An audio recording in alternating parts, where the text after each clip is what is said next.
Imagine this. You're sitting across from someone who asks you a simple question. How are you? And, without even thinking, without scanning your body or your emotions or your truth, you answer automatically. I'm fine. You don't pause. You don't breathe. You don't check whether that sentence is even remotely honest. It slips out of your mouth like muscle memory, like blinking, like a reflex you never consciously chose. But what if that tiny, polite, harmless phrase is the mask that's quietly destroying you? Think about it. How many times have you said, "I'm fine," when every part of you was screaming for help, for rest, for someone to just notice the tremor in your voice? How many times have you swallowed sadness behind a smile so practiced it feels like part of your face? How many times have you convinced even yourself that you're okay? Not because you are, but because admitting otherwise feels dangerous. Here's the uncomfortable truth. You wear the "I'm fine" mask not because you're strong, but because somewhere along the way, you learned that your real feelings are a burden. You learned that being honest might embarrass someone. You learned that vulnerability could cost you love, approval, safety. So now you perform fine, daily, effortlessly, desperately. But pause for a moment and really confront this. If a mask becomes automatic, if it fuses with your identity, how do you even know who you are underneath it? This is the paradox no one warns you about. You hide your pain to protect yourself, yet it's the hiding that slowly kills you. You pretend you're fine to avoid losing people, yet the pretense leaves you more alone than ever. You lie to the world so convincingly that eventually the person most deceived is you. And here's where it gets darker. The mask doesn't just conceal your wounds, it reshapes them. Every time you say, "I'm fine," while your chest tightens and your throat burns, your brain learns a disturbing lesson. Your truth is unacceptable. Your needs are dangerous. Your inner world doesn't matter. So you shrink. You disconnect. You sever the bridge between your emotions and your voice.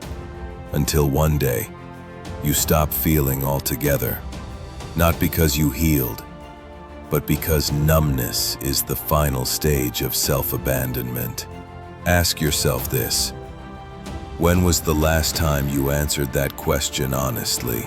When was the last time you let someone see the part of you that trembles? When was the last time you said, "I'm not okay," and didn't apologize for it? Maybe you can't even remember. Maybe the mask has been on for so long that taking it off feels like peeling off skin. And that's the terrifying possibility we're here to explore. Not just that you hide from others, but that you've started hiding from yourself.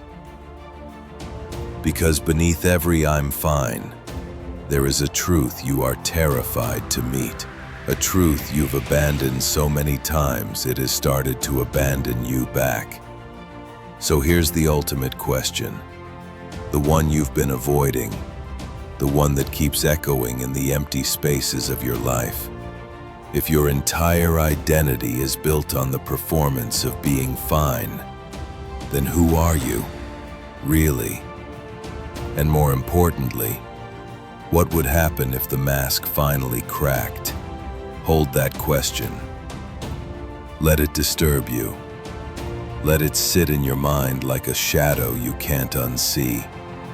Because the answer will unravel everything you thought you knew about yourself. You might think the "I'm fine" mask is just a habit, a social script, a polite reflex.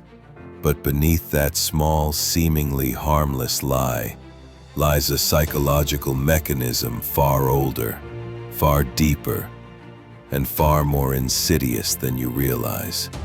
To understand it, you have to travel inward, into the parts of you that were shaped long before you knew the word mask, long before you learned language, long before you had any defense other than silence. Because this mask is not an adult invention. It is a childhood survival strategy. Somewhere in your past, maybe subtly, maybe violently, you absorbed a message that formed the blueprint of your emotional life. Your real feelings are too much, too loud, too messy, too inconvenient, too unacceptable. Maybe your parents were overwhelmed, so you learned to shrink. Maybe your family avoided honesty, so you learned to perform. Maybe you were praised for being easy, strong, quiet, good, so you learned that your worth depended on being unproblematic. Children adapt. They always adapt. If the cost of being authentic is connection, a child will choose connection every time, even if that means abandoning themselves. This is where the "I'm fine" mask is born, not in adulthood, but in the silent, formative moments where you learned the most dangerous lesson of all. Hiding yourself is safer than being yourself. Jung would call this the beginning of your shadow. Not the dark, villainous part of you, but the part of you you've exiled.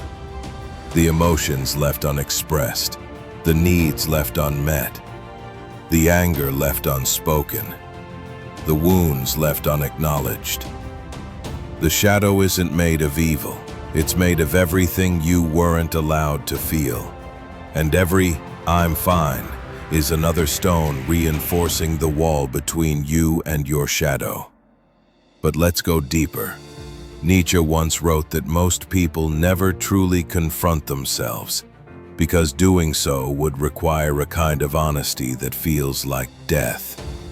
The death of illusion, the death of ego, the death of the comfortable lies you tell yourself. The mask of being fine protects you not only from others, but from the unbearable confrontation with your own truth. Because to admit you're not fine would force you to face questions you're terrified to answer. What have you avoided for years? What dream did you bury? What betrayal did you normalize? What pain have you carried so long you forgot it was there? Saying, "I'm fine," keeps those questions sealed away. But there's an even deeper layer, the cultural layer. You live in a society that rewards the performance of being okay. You are expected to be functional, productive, emotionally efficient. Your value is measured by how little you inconvenience others. Modern culture praises resilience but punishes emotion. It glorifies independence but shames vulnerability. It celebrates the strong who never flinch, never falter, never reveal a crack. So you become a walking performance, a curated, sanitized version of yourself. And the more convincingly you perform fine, the less anyone sees you. People stop asking. People stop noticing. People start believing the lie you've rehearsed so well that even you can't tell when you're acting. Loneliness grows. Not the loneliness of being alone, but the loneliness of being unseen. Every time you force yourself to be fine, you silence the emotional compass that tries to guide you. Every time you swallow your truth, you dim the inner voice that tries to warn you. Every time you pretend everything is okay, you drift one step further from the person you were meant to become. You think the mask protects you, but what if the mask is the very thing imprisoning you? What if the self you present to the world is slowly devouring the self you actually are? You're living a life curated for survival, not meaning. A life optimized for acceptance, not authenticity. A life aligned with cultural expectations, not your inner truth. And beneath all of this lies a final, unsettling question. If you've worn the "I'm fine" mask long enough, do you still remember the person who put it on? Or have you become the mask itself? By now you might be thinking, okay, I wear the mask, I get it. But is it really that serious? And this is where most people misunderstand the danger. The "I'm fine" mask doesn't destroy your life in a dramatic explosion. Its destruction is slow, quiet, invisible. Like a leak inside a wall, you don't see it until the entire structure begins to rot. Every time you say "I'm fine" when you're not, you create a tiny split inside yourself, a subtle fracture between your true experience and the version of you the world gets to see. At first, the split is barely noticeable, but as years pass, the split becomes a canyon. Here's the cost no one talks about. When you deny your feelings long enough, your brain starts believing they don't matter. Neuroscience calls this emotional suppression. Your brain rewires itself. Your emotional centers shrink. Your stress detectors grow. Your mask becomes your default mode. You laugh at jokes that aren't funny. You agree to things you don't want. You become pleasant, harmless, acceptable, and slowly, invisible. You lose access to your own emotional reality. Your choices become the mask's choices. Your relationships attach to the persona, not the person. You build an entire life aligned with the version of you who says, "I'm fine," and one day you wake up inside a life that doesn't feel like yours at all. People will praise the mask. They will depend on the mask. They will love the mask. And this is the heartbreak. Their love doesn't reach you because it was never meant for you. It was meant for the character you learned to play. This loneliness of being surrounded but unseen is the deepest wound of all. Sartre warned that lying to yourself traps you in a role you can't escape. You feel restless, aching, empty, like life is happening on the surface while you remain locked underneath. Worse still, when you hide your pain, you also hide your power. You can't selectively numb emotions. When you numb sadness, you numb joy. When you suppress fear, you suppress intuition. When you silence your truth, you silence your destiny. And the erosion is so slow, so silent, that you don't notice the damage until you whisper to yourself, "When did I disappear?" But cracks have already begun forming. And through those cracks comes the possibility of rebellion. To break free from the "I'm fine" mask, you might imagine some grand transformation, a dramatic confrontation, a spiritual awakening. But rebellion starts in the quietest places, not with a roar, but with a whisper. "I'm not okay. I need help. I'm tired. I don't want to pretend anymore." You don't remove the mask by ripping it off. You remove it by remembering there's a face beneath it. Rebellion begins when you ask, "What part of me have I been refusing to feel?" That's the shadow calling. The abandoned self waiting to be recognized. Real strength isn't composure. It isn't emotional neatness. Real strength is sitting with your feelings long enough to hear what they're trying to say. Real strength is truth, even when your voice shakes. When you start telling the truth, some relationships won't survive. They depended on your silence. They needed you small. But others, the right ones, will finally find you because honesty acts like a magnet for the kind of connection you were always meant to have. And through this process, you must allow yourself to become a beginner again. You've spoken the language of pretending your entire life. Now, you must learn the language of truth. You will stumble. You will overshare. You will undershare. You will open to the wrong people and close to the right ones. This is not failure, it's rebirth. Each honest moment is a tiny revolution. Each boundary is a declaration of existence. Each feeling you allow is a seed of authenticity.